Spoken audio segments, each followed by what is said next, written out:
Hello everyone, ഇന്ന് ഞാൻ നിങ്ങൾക്കൊരു പ്രൊഡക്റ്റ് പരിചയപ്പെടുത്തി തരാനാണ് വന്നിട്ടുള്ളത്.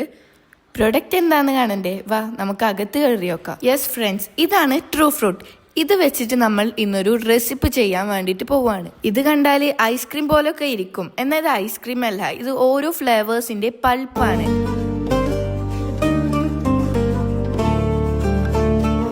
ഇത് ഒന്നല്ല രണ്ടല്ല മൂന്നല്ല കുറെ അധികം ഫ്ലേവേഴ്സ് അവൈലബിൾ ആണ്.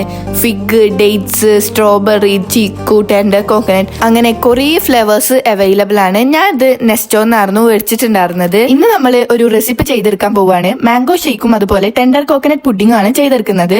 ഫസ്റ്റ് നമ്മൾ ഷെയ്ക്കാണ് ചെയ്തെടുക്കുന്നത്. ഞാനിവിടെ മാംഗോ യൂസ് ചെയ്യുന്നുണ്ട്, അതിന് പകരമാണ് നമ്മൾ പൾപ്പ് ഉപയോഗിക്കുന്നത്. മാംഗോ ഇടേണ്ടവർക്ക് ഇടാം.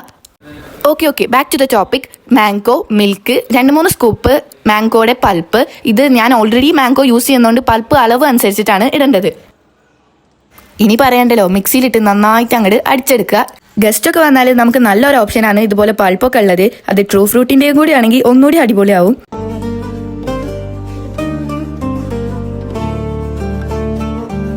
ഇനി നമുക്ക് ടെൻഡർ കോക്കനട്ട് പുഡിംഗ് ചെയ്തെടുക്കാം.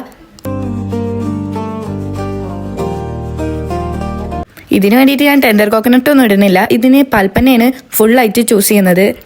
ടെൻഡർ കോക്കനട്ടിൽ ഞാൻ 4 സ്കൂപ്പാണ് എടുത്തിട്ടുണ്ടായിരുന്നത്. ടെൻഡർ കോക്കനട്ടിൻ്റെ പൾപ്പും അതുപോലെ മിൽക്ക് മെയ്ഡ് ഇതൊക്കെ ചേർത്തിട്ടാണ് പുഡിങ്ങിൻ്റെ ഫ്ലേവർ സെറ്റാക്കുന്നത്. ഇനി കാണാൻ നല്ല മൊഞ്ചുള്ള ഒരു പാത്രം എടുത്തിട്ട് സെർവ് ചെയ്യാം. ഈ പുഡിങ് നമുക്ക് വേഗം ചെയ്തെടുക്കാൻ പറ്റുന്നതാണ്.